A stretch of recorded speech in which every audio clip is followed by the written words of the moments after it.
ভারতের ৮০তম স্বাধীনতা দিবস উপলক্ষে শনিবার নানা কর্মসূচির মাধ্যমে দিনটি উদযাপন করল রতুয়া ব্যবসায়ী সমিতি। এদিন সকালে ব্যবসায়ী সমিতির কার্যালয়ের সামনে জাতীয় পতাকা উত্তোলনের মাধ্যমে অনুষ্ঠানের সূচনা হয়।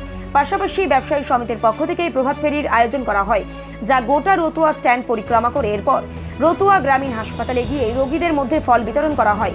স্বাধীনতা দিবসের আনন্দ ভাগ করে নিতে এই উদ্যোগ বলেই জানান ব্যবসায়ী সমিতির সদস্যরা।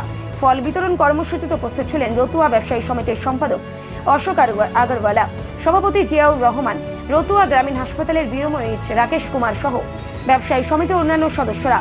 ব্যবসায়ী সমিতির এই উদ্যোগকে ঘিরে এই হাসপাতালের রোগী ও তাদের পরিজনদের মধ্যেও খুশির আবহ দেখা যায়।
আজকে আমরা রতুয়া ব্যবসা সমিতির পক্ষ থেকে প্রথমে আমরা পতাকা উত্তোলন করলাম আমাদের ব্যবসা সমিতির অফিসের সামনে।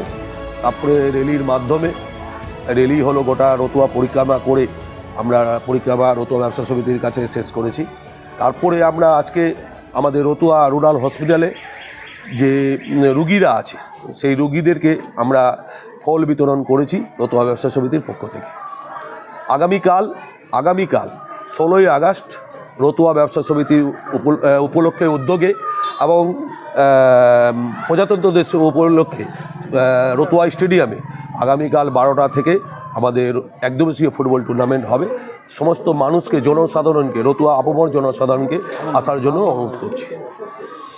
আমার নাম অশোক আগরওয়াল, রতুয়া ব্যবসা সমিতির সম্পাদক। সব থেকে প্রথমে সবাইকে স্বতন্ত্রতা দিবসে হার্দিক শুভেচ্ছা থাকলো। আর আজকে আমাদের রতুয়ার যে ব্যবসায়িক সমিতি আছে ওনার দ্বারা ফল বিতরণ করা হলো, পেশেন্টদেরকে দেওয়া হলো।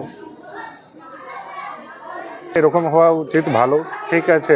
এরকম প্রসিডিওর যদি কন্টিনিউ চলে তাহলে আমরা সব একটু আর আগে যাব। আর কিছু হসপিটাল নিয়েও চলছিল, ওনারা দেখলেন সব কিছু এখন ভালো করে সব কিছু আছে, ঠিক।